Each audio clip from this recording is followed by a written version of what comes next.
I did not refuse foreign aid to make headlines. I refused it because sovereignty is not a slogan, it's a birthright, and you don't sell your birthright for aluminum. That's not a quote from a press release.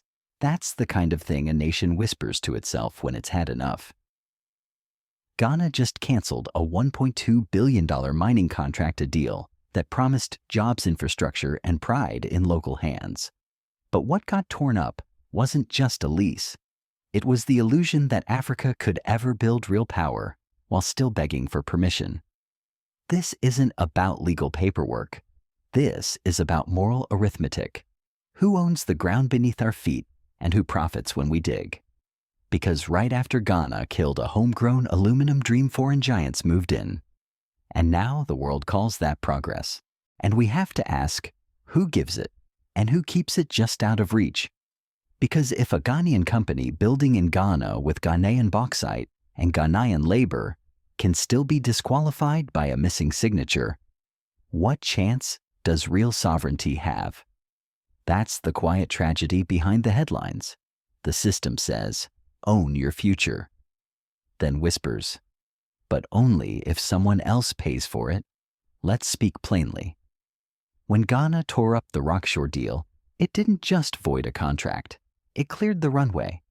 And who was waiting to land Emirates Global Aluminum, one of the wealthiest aluminum producers in the world, backed by Gulf oil money and holding the kind of power only billion-dollar supply chains can buy?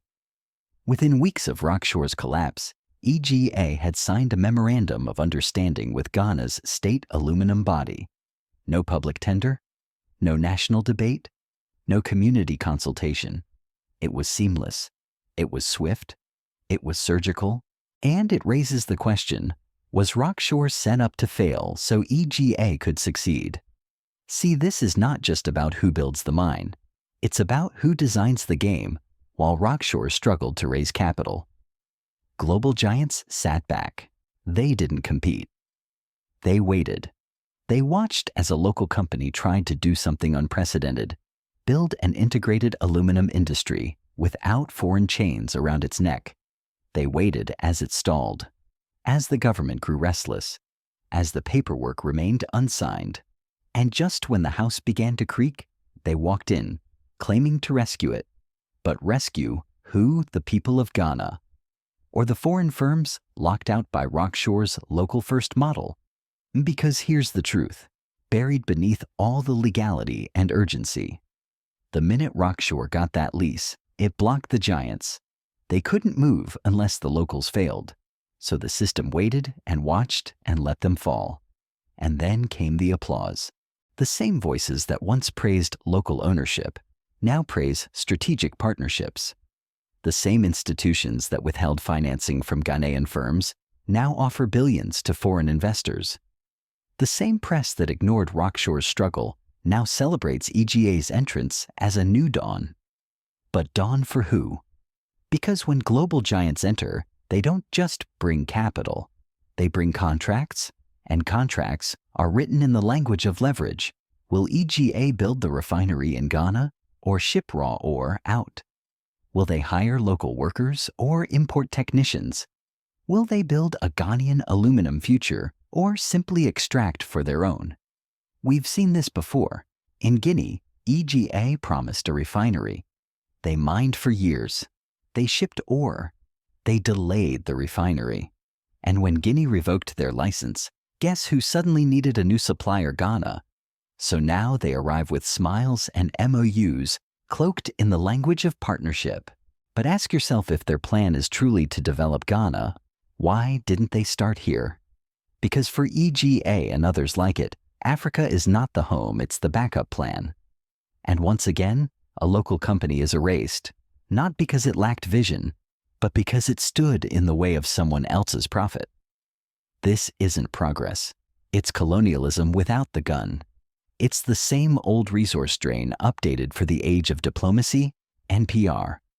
And in this system, legality is weaponized. Parliamentary ratification. That's the excuse. The real reason is much simpler: control. Control of the mine. Control of the narrative. Control of the supply chain from West African soil to Gulf smelters. This is what they mean when they say enabling environment. An Africa that's open not to its people's dreams, but to external dominance rebranded as investment. So we ask again, who benefited when Rockshore was removed? Not the miners, not the engineers, not the communities in Ninahini. They were never the stakeholders, just the spectators. The winners are the ones who waited and the system that let them. And now, unless Ghana rewrites the script, the story will play out as it always has. Africa digs. Others decide. Unless we decide differently. They say it's a strategic pivot. They say foreign partners bring scale. They say this is how development works. But look past the press releases and listen for the silence. That silence is the sound of communities in Ninahini still waiting for roads, clinics, schools. It's the sound of engineers who trained to build a future that's now being outsourced. It's the silence in a welder's home when his contract disappears. It's the echo in a mining town when the dream is relocated to Dubai. Because when Rockshore fell, so did the idea that Ghana's natural wealth could stay in Ghanaian hands. Who loses? The workers, the students, the local subcontractors who spent years preparing for a project that never launched, the teachers who were told that mining taxes would rebuild schools, the farmers who were promised better roads, the small towns that hoped they wouldn't be left behind again. And in their place come promises big ones, power plants, refineries, billion-dollar infrastructure. But ask Guinea what those promises are worth. In Bokeh, the bauxite mines glow under Chinese floodlights, but electricity rarely reaches the villages beside them. The ore leaves, the wealth leaves, the people stay. Burkina Faso chose another path. Under Ibrahim Traoré, foreign mining CEOs were arrested for extraction without transformation. The government reclaimed operations and declared, "We will refine our gold. We will feed our people first." That's what leadership looks like, not obedience to capital, but fidelity to the soil. In Ghana, we call it opening to investors, but to many, it feels like closing the door to local ambition. And let's talk about the environmental risk. When foreign companies control both the mining and the regulation, who will speak for the land? The Atewa forest still bears the memory of what mining without accountability can do.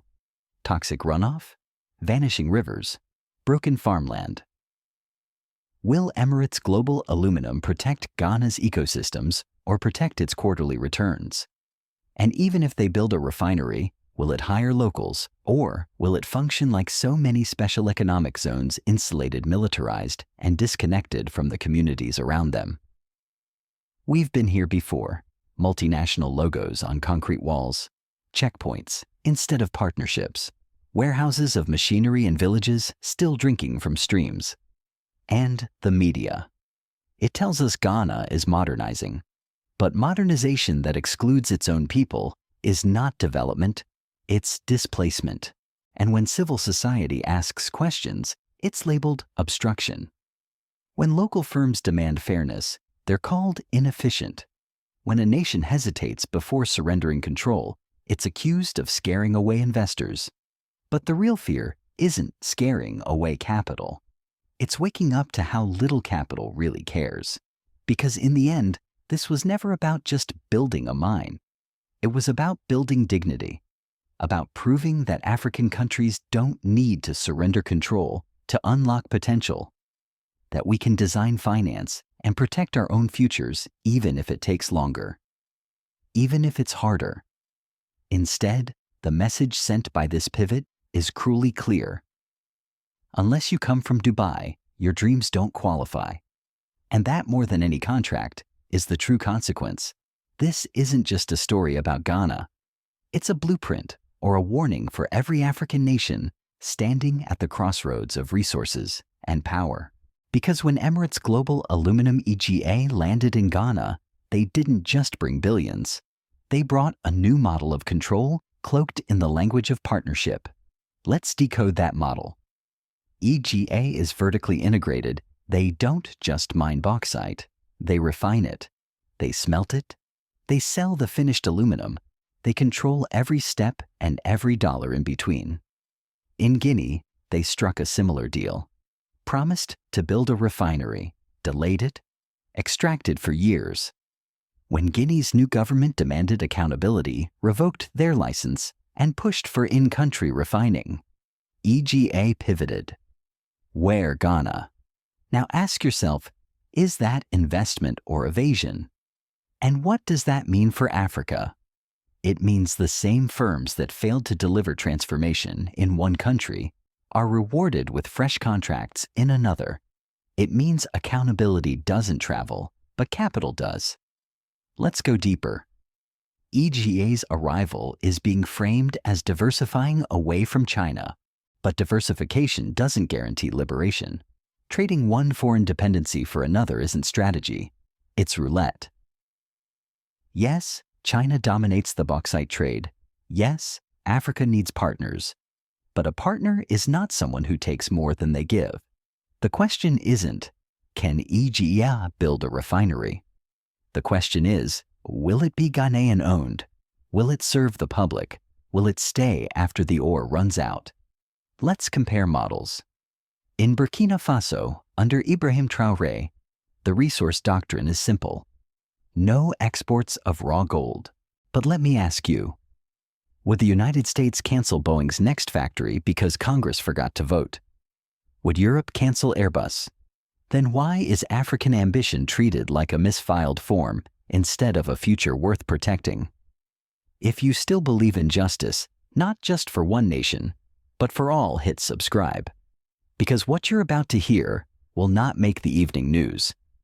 Before aluminum-powered Teslas or lifted satellites into orbit, it powered empires and drained continents. Bauxite isn't just a mineral. It's the red earth beneath Africa's scars. Ghana holds nearly 1 billion metric tons of it. But this isn't just a statistic, it's a spiritual contradiction. How can a land so rich in raw power remain so poor in industrial dignity? Let's rewind. In the 1960s, Ghana's first president, Kwame Nkrumah, dared to dream differently. With Valco and the Akosombo Dam, he tried to build an aluminum empire in Africa for Africa. He called it value addition. No contracts without transparency. No partnerships that don't uplift the people. When foreign CEOs refused, they were arrested. Burkina Faso didn't beg it built. And what followed? Refinery projects launched. Military protection for national resources. A new confidence spreading across the Sahel. That's not isolation. That's strategic assertion. Now ask yourself, why isn't Ghana joining the AES alliance, where Niger, Mali, and Burkina Faso are crafting new paths to resource sovereignty? Why isn't West Africa designing its own aluminum supply chain with African banks, African engineers, and African governments? Because that would take coordination and courage. Instead, we see this Guinea digging for China, Ghana pivoting to the UAE, Nigeria still tied to the West. Each country moving alone while the world moves in blocks. BRICS moves as a unit. The EU moves as a unit. G7 moves as a unit. But Africa still balkanized, still bargaining country by country instead of bargaining as a civilization. And the results, deals that don't uplift the region, just isolate the winners. So what does Ghana's EGA pivot teach us? That without a continental vision, each nation becomes a solitary auction, selling off the future piece by piece, and worse, calling it progress. Now let's talk stakes. Global aluminum demand is surging. Electric vehicles, renewable grids, aerospace, construction. Whoever controls bauxite doesn't just supply, they dictate the terms of the future. So the question is not whether Africa has the ore. We do. The question is whether we'll own the refineries, the patents, the plants, and the profits. That's not a technical problem. That's a political choice. Because the mineral isn't the most valuable asset. The terms of extraction are. Others called it rebellion. By the time the CIA and IMF had their say, Nkrumah was gone, and Ghana was back to shipping raw materials, not finished futures. Meanwhile, Guinea became the warehouse of China's aluminum empire. Guinea dug. China refined. The cycle continued. Burkina Faso, under Ibrahim Traoré, is breaking that cycle, arresting foreign CEOs, reclaiming gold mines, declaring Africa is not for sale. But in Ghana, bauxite remained buried, not because we lacked engineers, but because we were told to wait. Wait for approval. Wait for financing. Wait for someone else to unlock the value. For decades, development meant we dig. The moment Ghana chose EGA over Rockshore, the message was clear. Speed over sovereignty. Scale over self-determination. But it doesn't have to end that way. Imagine an Africa where our universities train metallurgists, not just export clerks. Our banks fund infrastructure, not just broker debt. Our leaders speak in unison, not in contract clauses. And our resources stay home refined, processed, transformed. That's not a fantasy. That's what happens when we stop asking who will help us and start asking who will we become if we help ourselves. Because what Ghana does today, the world will mirror tomorrow. Ghana's bauxite decision is not just a policy shift. It is a mirror and a warning. It asks who truly benefits when African nations are told to partner globally, but never to own completely. And if you're watching this from Detroit or Memphis or Selma, this story should not feel far. You remember what it's like to build wealth and watch it leave, to fight for dignity and be told to wait. You remember COINTELPRO. You remember redlining.